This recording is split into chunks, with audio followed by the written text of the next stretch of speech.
देखिए, अगर आप भी साल 2026 में असिस्टेंट प्रोफेसर बनना चाहते हैं और वो भी परमानेंट, तो ये वीडियो आपके लिए बहुत इम्पोर्टेंट होने वाली है, क्योंकि लगभग लगभग सभी डिपार्टमेंट से गवर्नमेंट यूनिवर्सिटी में वैकेंसीज आई हुई हैं। और फुल डिटेल हम आपको ऑफिशियल वेबसाइट से बताने वाले हैं, किस तरह से अप्लाई करना है, क्या पूरा प्रोसेस होने वाला है, ए टू जेड कंप्लीट इन्फॉर्मेशन आपको मिलने वाली है। तो सबसे पहले हम बात कर लेते हैं। देखिए, अगर आप पहली बार हमारे चैनल पर आए हैं रोज़गार अपडेट विद आदिल खान, तो इसे सब्सक्राइब कर लें। यहाँ पर आपको ऑथेंटिक इन्फॉर्मेशन मिलती रहती है असिस्टेंट प्रोफेसर से रिलेटेड जितनी भी रिक्रूटमेंट होते हैं।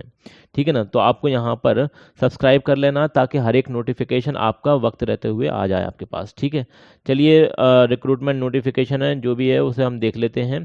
कंप्लीट इन्फॉर्मेशन हम आपको प्रोवाइड करा देते हैं। ज़्यादातर सभी डिपार्टमेंट से वैकेंसीज निकली हैं, लेकिन यहाँ पर इम्पॉर्टेंट बात समझने वाली ये है, क्योंकि यहाँ पर क्राइटेरिया जो है ना थोड़े से बदल गए हैं।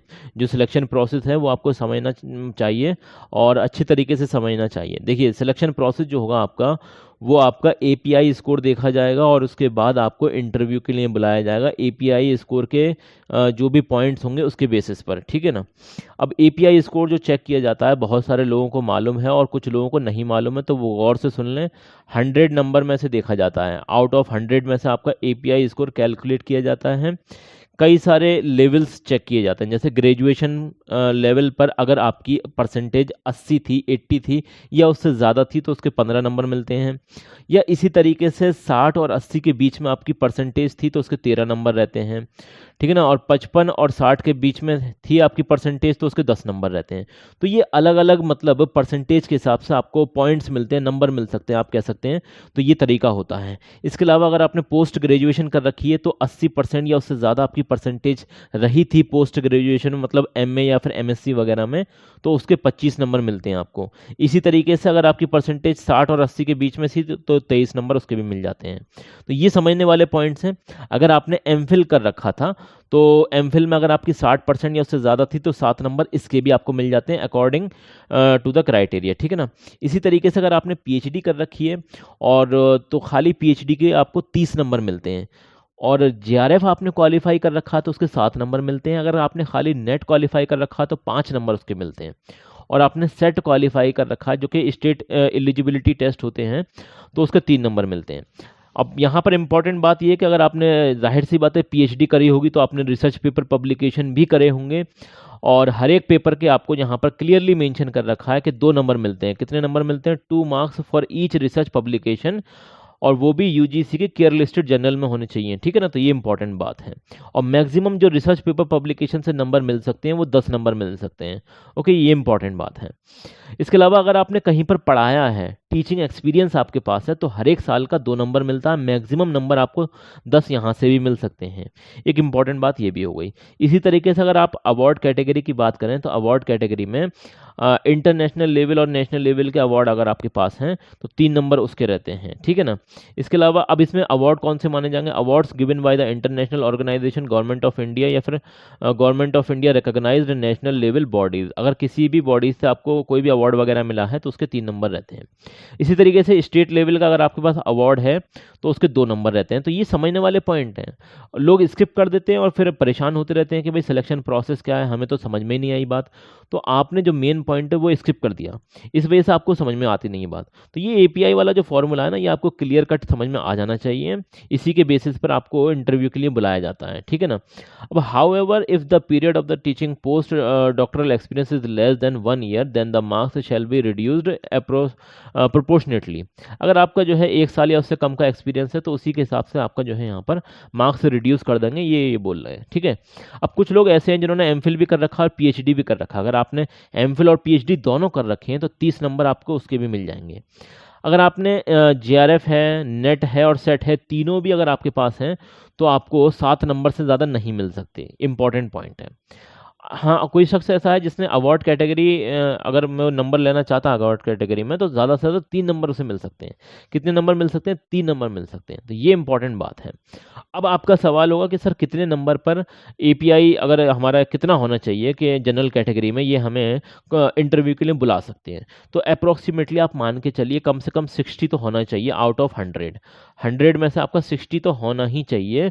तो मान के चलिए ये आपको इंटरव्यू के लिए बुलाएंगे।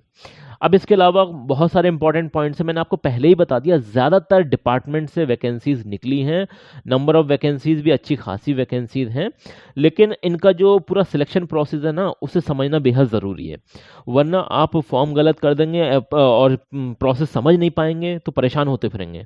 इस वजह से आपको सिलेक्शन प्रोसेस पूरी तरीके से समझना चाहिए। देखिए, सबसे पहली बात यह है कि यहाँ पर अगर हम बात करें essential qualification for the assistant professor, जो कि एक एंट्री लेवल पोस्ट होती है, जब भी हम प्रोफेसर बनने के चाहते हैं तो सबसे पहले असिस्टेंट प्रोफेसर बनते हैं, फिर एसोसिएट बनते हैं, फिर प्रोफेसर बनते हैं। तो अगर आप असिस्टेंट प्रोफेसर बनना चाहते हैं तो उसमें एलिजिबिलिटी क्राइटेरिया क्या है वो समझ लीजिए। देखिए, पहली बात तो ये कि आपको जो पे लेवल मिलेगा वो पे लेवल 10 के हिसाब से मिलेगा, 7th CPC, ठीक है ना, ये इंपॉर्टेंट पॉइंट है। एलिजिबिलिटी में ये सबसे पहले आपके पास मास्टर डिग्री होनी चाहिए। अगर हम बात करें जनरल कैंडिडेट्स की, ठीक है ना, जनरल कैंडिडेट्स की, तो कम से कम 55% आपके होने चाहिए मास्टर डिग्री में, इंपॉर्टेंट पॉइंट है। अगर आप किसी रिजर्व कैटेगरी से आते हैं, जो कि यहाँ पर मेंशन कर रखा है, अलग अलग टाइप के रिजर्व कैटेगरी है, तो आपको 5% का रिलैक्सेशन मिल जाएगा मास्टर डिग्री में। आ रही बात समझ में? तो ये इंपॉर्टेंट पॉइंट। इसके अलावा देखिए, बहुत ही इंपॉर्टेंट पॉइंट आ रहा है, ये वाला ना, सेकंड वाला पॉइंट, ये पढ़ना बहुत ज़रूरी है। Beside fulfilling the above qualification the candidate must have clear the national eligibility test. अब ये सारी क्वालिफिकेशन आपके पास है, लेकिन आपके पास नेट होना ज़रूरी है, फिर भी ज़रूरी है, नेट होना ज़रूरी है। ये अगर आप नेट हो या फिर सेट हो या फिर आपके पास PhD हो। PhD में एक शर्त इन्होंने ये रखी है कि अगर आपने रजिस्ट्रेशन कराया था PhD में 2009 से पहले, बात गौर से सुन लेना, 2009 से पहले अगर आपने PhD में रजिस्ट्रेशन कराया था, तो उस केस में अगर आपने PhD कंप्लीट करी है 2009 से पहले, और वो जो UGC के गाइडलाइन है उसके हिसाब से, तो अगर आपके पास नेट नहीं भी है तब भी आप अप्लाई कर सकते हैं। यहाँ पर यही पॉइंट लिखा हुआ है, ये आप पढ़ लेना, दोबारा से पढ़ लेना। कहने का मतलब ये है कि अगर आपने 2009 से पहले PhD करी थी, PhD में एडमिशन लिया था और आपने PhD करी थी, तो उस केस में आपके पास अगर नेट नहीं भी है तब भी आप अप्लाई कर सकते हैं। ये इंपॉर्टेंट पॉइंट है। इसके अलावा देखिए, फेक यूनिवर्सिटी या फिर इरेगुलर मोड या फिर आप कह सकते हैं डिस्टेंस मोड से आपने PhD कर रखी है, तो वो सब नहीं मानी जाएगी। आपकी जो PhD होनी चाहिए वो रेगुलर मोड की होनी चाहिए, ये इंपॉर्टेंट पॉइंट है। PhD जो आपकी थीसिस होती है वो सबमिट होनी चाहिए, एटलीस्ट 2 एक्सटर्नल एग्जामिनर ने उसे इवेल्युएट करा हो, उसे मतलब चेक किया हो, ठीक है ना, बाहर किसी यूनिवर्सिटी में चेक होने गई हो आपकी थीसिस PhD की, तो ये भी इंपॉर्टेंट पॉइंट है। इसके अलावा आपका जो ओपन PhD वाइवा वॉइस होना चाहिए, ये भी इंपॉर्टेंट पॉइंट है। Candidate have published 2 research paper publication based on his her PhD work. देखिए, कम से कम 2 रिसर्च पेपर आपके पब्लिश होने चाहिए, वो भी UGC के केयर लिस्टेड जर्नल में, तो ये इंपॉर्टेंट बात है। एटलीस्ट एक तो होना ही चाहिए UGC के जो केयर लिस्टेड जर्नल हैं। इसके अलावा जो आपने पेपर रिसर्च पेपर पब्लिकेशन करे हैं, तो उसी से रिलेटेड इंपॉर्टेंट पॉइंट है, the candidate has presented at least 2 papers based on his her PhD work in conferences and seminar. देखिए, जो आपने रिसर्च पेपर पब्लिश कराए हैं, तो कम से कम आपने उसे प्रेजेंट किया हो कॉन्फ्रेंसेस के अंदर और सेमिनार के अंदर, और वो कॉन्फ्रेंसेस और सेमिनार भी UGC फंडेड होने चाहिए, स्पॉन्सर्ड होने चाहिए, या फिर ICSSR के फंडेड होने चाहिए, या फिर CSIR फंडेड होनी चाहिए। ये इंपॉर्टेंट पॉइंट है। अब देखिए, अगर आप PhD को लें या फिर कोई भी डिग्री को लें, तो वो सारी ही डिग्री UGC मतलब जिस भी यूनिवर्सिटी से आप ले रहे हैं डिग्री वगैरह, तो उससे सर्टिफाइड होने चाहिए। देखिए, ये वाला पॉइंट यहाँ पर लिखा हुआ है, ये पढ़ लेना आप। इसके अलावा कुछ सब्जेक्ट ऐसे होते हैं, खास करके अगर हम बात करें इंजीनियरिंग के, तो वहाँ पर UGC नेट होता ही नहीं है, तो वहाँ पर जहाँ पर UGC नेट नहीं होता, तो फिर वहाँ पर UGC नेट की मान्यता भी नहीं होती है, ठीक है ना, तो वहाँ पर आप डायरेक्टली मास्टर डिग्री और PhD के बेसिस पर अप्लाई कर सकते हैं। ये इंपॉर्टेंट पॉइंट हो गया, ठीक है ना। अब चलिए, कुछ और भी इंपॉर्टेंट पॉइंट है कि जैसे कुछ लोगों ने फॉरेन यूनिवर्सिटी से, विदेश की किसी यूनिवर्सिटी से पढ़ाई करी है, वहाँ से PhD करी है, शर्त यह है कि वो टॉप 500 में यूनिवर्सिटी होनी चाहिए, तो आप डायरेक्टली अप्लाई कर सकते हैं। हो गया इंपॉर्टेंट पॉइंट। अब ये नोट में कुछ इंपॉर्टेंट पॉइंट लिखा हुआ है, वो भी समझने वाला पॉइंट है। The academic score as specified in appendix 2 table of the UGC regulation 2018। देखिए, UGC का जो रेगुलेशन है 2018, वही अभी तक चल रहा है यूनिवर्सिटी में, उसी के रूल्स एंड रेगुलेशन फॉलो हो रहे हैं और उसी के बेसिस पर सिलेक्शन प्रोसेस होता है। Shall be considered for shortlisting of the candidate for the position of assistant professor only and the selection shall be based only on the performance in the interview.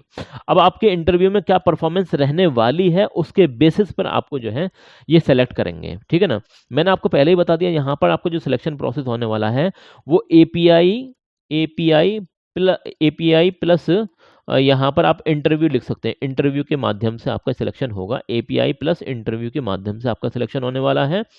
अब यहाँ पर देखिए कुछ important point और भी हैं, जैसे कि online application are invited for the post of professor की भी यहाँ पर निकली हैं, असिस्टेंट प्रोफेसर की भी निकली हैं और वेरियस अलग अलग डिसिप्लिन में निकली हैं, ठीक है ना। कब से कब तक आप अप्लाई कर सकते हैं, तो ये समझने वाला पॉइंट है। तो देखिए आप अप्लाई कर सकते हैं 7 तारीख से लेकर 7 मई से लेकर आप 10 जून तक आप अप्लाई कर सकते हैं। अब किस किस सब्जेक्ट में वैकेंसी है तो वो भी समझना बेहद ज़रूरी है। चलिए वो भी समझ लेते हैं किस किस सब्जेक्ट में वैकेंसी है। तो देखिए अगर हम बात करें कि ये वैकेंसी आई कहाँ से है, तो ये आई है आपकी बहरमपुर यूनिवर्सिटी से।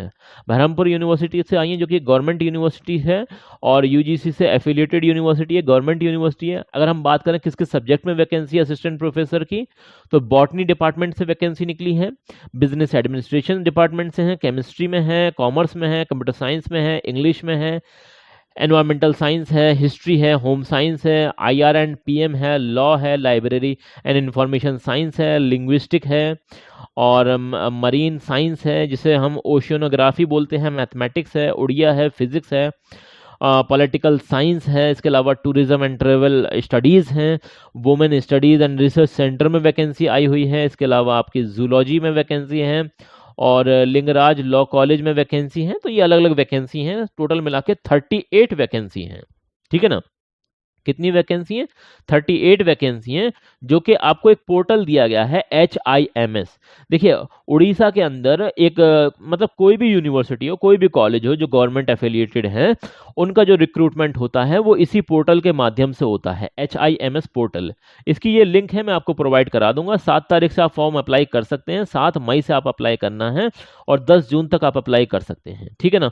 उसके बाद जब आप देखिए जब आप ऑनलाइन फॉर्म फिलअप कर लें उसके बाद उसका प्रिंट आउट निकलवाना है और जो भी आपके ज़रूरी और नेसेसरी डॉक्यूमेंट्स हैं और उन्हें सेल्फ अटेस्टेड करके आपको स्पीड पोस्ट के माध्यम से रजिस्ट्रार ऑफिस बहरमपुर यूनिवर्सिटी और उड़ीसा इस एड्रेस पर भेज देना है। ये आप देख लेना 20 तारीख तक ये भी आपको कर देना है, कहाँ 20 जून तक, ठीक है ना।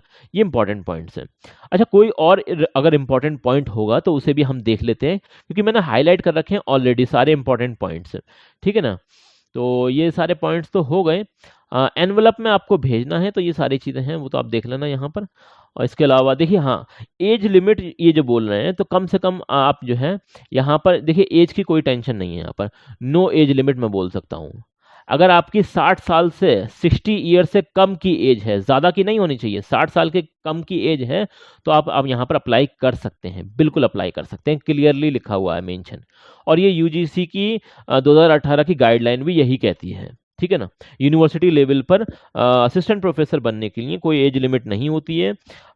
ये है इंपॉर्टेंट पॉइंट, ठीक है ना। अब यहाँ पर अगर हम बात करें देखिए एप्लीकेशन आपको फ़ी जो पे करनी है वो ऑनलाइन फ़ी की पे करनी है, ये इंपॉर्टेंट पॉइंट है। इसके अलावा देखिए no fee is required for SC/ST women candidate, यहाँ पर ये क्लियरली मेंशन कर रखा है। अधिक जानकारी के लिए इस PDF को आप दोबारा से पढ़ लेना। ये आपकी जिम्मेदारी है, कोई भी हम आपको इन्फॉर्मेशन दें तो उसे वेरीफाई करना आपकी जिम्मेदारी है। दोबारा से उसे आपको वेरीफाई करना चाहिए और फिर अप्लाई करना चाहिए, ठीक है ना। तो हाँ यहाँ पर ये भी लिखा हुआ है कि सेल्फ अटेस्टेड डॉक्यूमेंट होने चाहिए, अदरवाइज आपका ये जो फॉर्म है वो रिजेक्ट हो जाएगा। तो जो भी डॉक्यूमेंट आप भेजें उन्हें सेल्फ अटेस्टेड कर दें, मतलब उस पर सिग्नेचर करके भेजना है आपको। ये इंपॉर्टेंट पॉइंट है।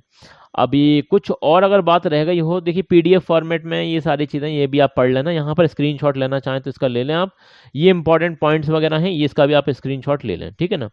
अब आपको फॉर्म कहाँ से अप्लाई करना है ज़रा वो भी देख लीजिए। तो ये एक पोर्टल है जो कि उड़ीसा के अंदर उड़ीसा हाँ आई थिंक उड़ीसा के अंदर ये पोर्टल है जहाँ पर जितनी भी गवर्नमेंट रिक्रूटमेंट होते हैं वो यहीं से होते हैं। Higher education information management system, यहाँ पर आप आएंगे और थोड़ा सा स्क्रॉल डाउन करेंगे तो apply for the university recruitment, यहाँ पर आपको क्लिक करना है इस पॉइंट पर। जैसे आप क्लिक करेंगे तो एक नया पोर्टल आपके सामने ओपन हो जाएगा और यहीं से आपको अप्लाई करना है। तो सबसे पहले आपको करना क्या है ना ये देखिए यहाँ पर आप हाउ टू अप्लाई में जाएंगे तो पूरा प्रोसेस समझ में आ जाएगा आपको। सबसे पहले आपको रजिस्ट्रेशन करना है। आपके पास एक वैलिड ईमेल आईडी और मोबाइल नंबर होना चाहिए, और वो आपको याद भी रखना क्योंकि उसी से लॉगिन करना पड़ेगा आपको।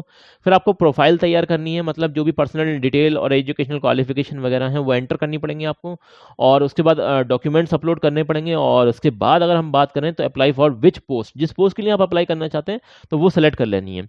और यहीं से आप अपने जो फॉर्म आपने फिलअप किया है उसका स्टेटस भी ट्रैक कर सकते हैं। तो ये बहुत इंपॉर्टेंट वेबसाइट है, आपको रेगुलर बेसिस पर इसे चेक करते रहना चाहिए। तो सबसे पहला करना क्या है, आपको यहाँ से आप करेंगे साइन अप करेंगे, ठीक है ना। इस पोर्टल पे आके आपको सबसे पहले साइन अप करना है, रजिस्ट्रेशन करना है। तो इस तरह से आप यहाँ पर अप्लाई कर सकते हैं।